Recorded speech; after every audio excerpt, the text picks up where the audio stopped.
All right. Good morning, everyone. And thank you so much for joining us all here today. Today's shiur should be Le'ilu Nishmas, our dear friend Menachem ben Yisrael Yaakov, as well as my dear aunt Rivka Bas Gavriel Tzvi, and for Zaidi, Reb Shmuel ben Yosef Dov HaKohen, as well as L'Rafua Shalema Bekarov, Mishalem ben Sarachel, Miriam Basara, and Yair Yeshia ben Chaya Atara. Today, we are on page 5 in the Or HaVigdor, for those who are following along in our new Sefer. And yesterday, we finished off talking about the pasuk that says, Chaim Shimal Hashem Eshal Sibeinu L'Toiva. Every single month when we do Birchas HaChodesh, after laning, we say over there, Chaim Shimal Eshal Sibeinu L'Toiva, a life, we ask Hashem, a life in which Hashem will fulfill our heartfelt request for the good.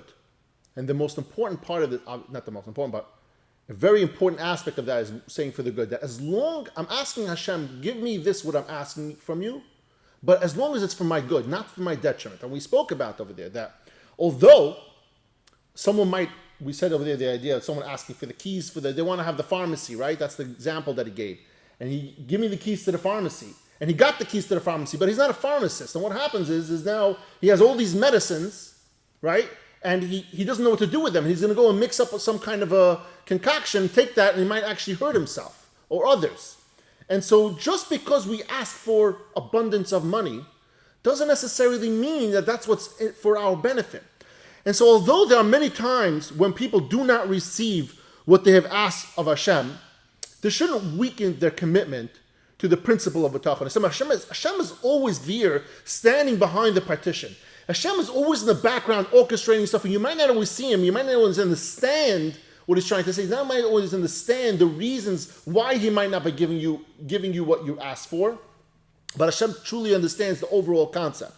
And this principle is summarized in the pasuk that says, Baruch Hagev asher yiftach b'Hashem v'haya Hashem miftachoi. Blessed is the man who trusts in Hashem, then Hashem will be his security. Then when you show that you trust in Hashem, Hashem says, no problem, you trust in me, I got you. I'll take care of you. And this means that if a person has Bitachon, Hashem will respond. If people don't have Bitachon, Hashem might relegate them to the category of non-Jews and creatures in general who knows what can happen to them. So he's saying over here is having Bitachon is an important part to making sure Hashem puts back his effort into you as well. If you don't show Hashem that you have Bitachon on him, he'll let you know, no problem.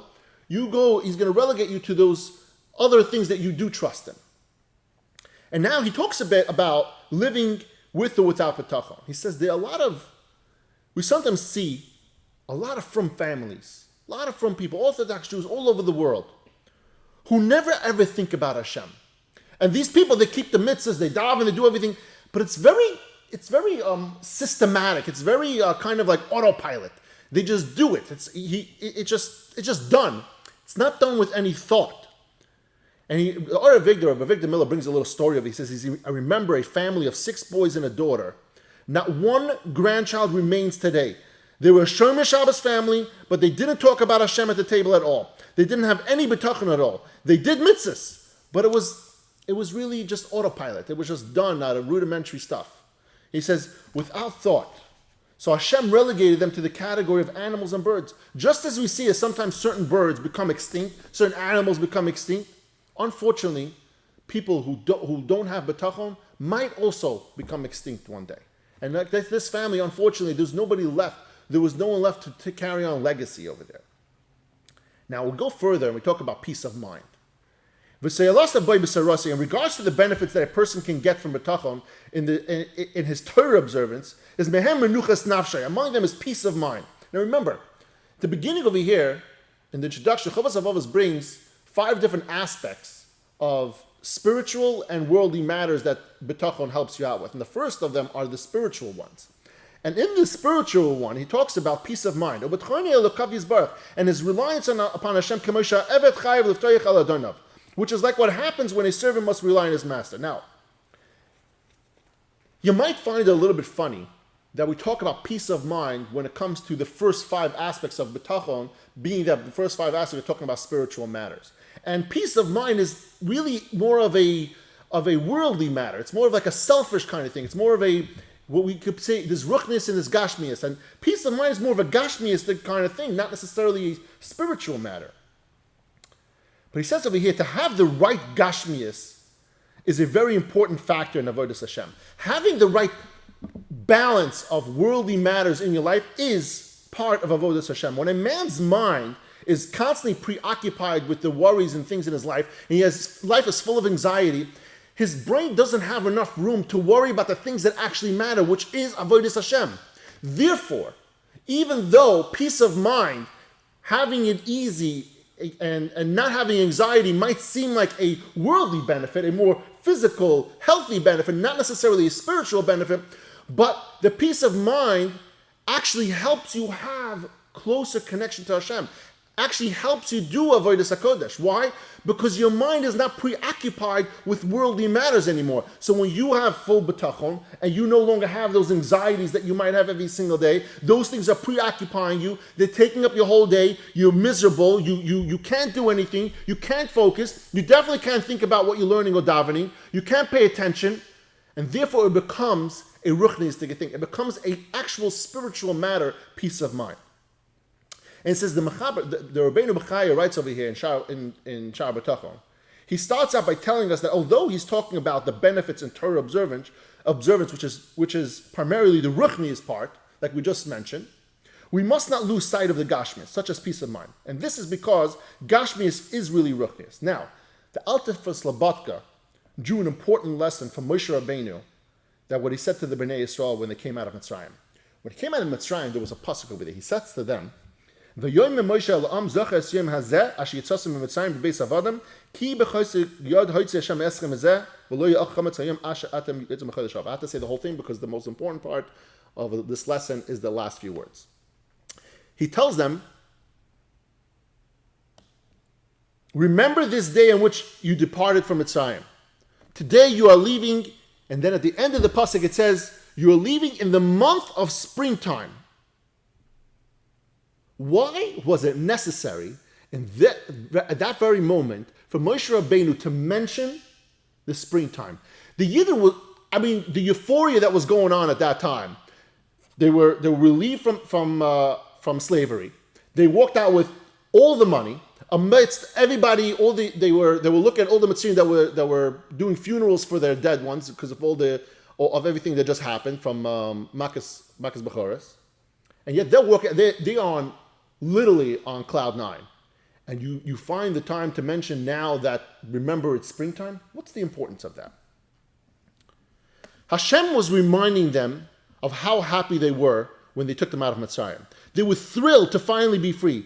They came out with great wealth and made the funerals of enemies. When Hashem rescued them, it was important to tell the Yidden that there's a mountain of happiness, and that's the reason why they were so happy. But with everything going on, Hashem mentioned the weather conditions. You know why? Because not to forget that every single aspect of your day is important and is orchestrated by Hashem. Don't let one tiny little thing like the weather be mistaken as just a thing that happens. It's not something that just happens. It's not why do we care. When you have an amazing day at work, you closed a huge client, you closed a big deal, you just finished a huge construction project, and you get this big fat check to close out the contract. You're so excited. The pasuk says, remember all the little things. Remember the weather. Because that weather, that nice weather is what Hashem gave you, and yes, you need to remember that as well. And so when we come back to Bitachon, although Bitachon can give you very, very big benefits in life, it would also give you good health. Because when you have full Bitachon in Hashem, you're going to be constantly more at ease with yourself. And when someone is more at ease with themselves, they live a longer life. And so remembering every single aspect brings part of that. It brings down the anxiety or tries to eliminate it completely. And as we grow, and as we start learning about Bitachon and get better at it, and we start internalizing it more, we're going to have a much easier time in our life. And that's where he wants to start out. He wants to start out by telling us that although the first 5 benefits are talking about spiritual benefits, but some of the most important things is understanding that peace of mind, that anxiety that you don't have anymore, that is one of the most important aspects in order to be able to accomplish Avodas HaKodesh, which is a spiritual matter. Now he goes in a little bit further. He says, because if he doesn't rely on Hashem, then he relies on something else. So if you don't have full bitachon on Hashem, ultimately what's going to happen is you're going to rely on something else. And if someone trusts in something other than Hashem, Hashem removes his supervision from him and from this person, and he leaves him in the power of whoever he trusts. At the end of the day, the reason why we need to have full 100% bitachon in Hashem and Hashem only is because when we decide that we want to put bitachon in Hashem and also Uncle Shlomo, then Hashem is going to be like, okay, Uncle Shlomo is going to help you out right now because you have a little bit more bitachon in him than you have in me. Or even not only 100% in him, but even a partial. So for that partial part, I'm going to have Uncle Shlomo help you out with that. And let's see how far he gets. And that is what the important part of it. And that's what we see over here, that peace of mind that we get.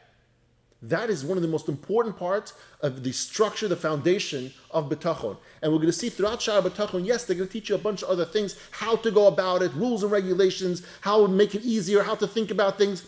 But at the core, your life, which most of us our whole problem, and the reason why we look at Bitachon is so we have an easier life. That easier life is going to come when you 100% internalize to yourself that Hashem runs this world. Remember what we said yesterday. There are two things that you always have to remember. Two rules. First of all, God is the power of everything. He orchestrates the entire world. He made everything happen. And the second rule is that Hashem does all these things for your benefit. Even when you sometimes get a punishment from Hashem, it's still for your benefit. So remember those two rules. And Hashem, tomorrow we're going to go deeper into this. Thank you, everyone, for joining us all here today, and I love you all.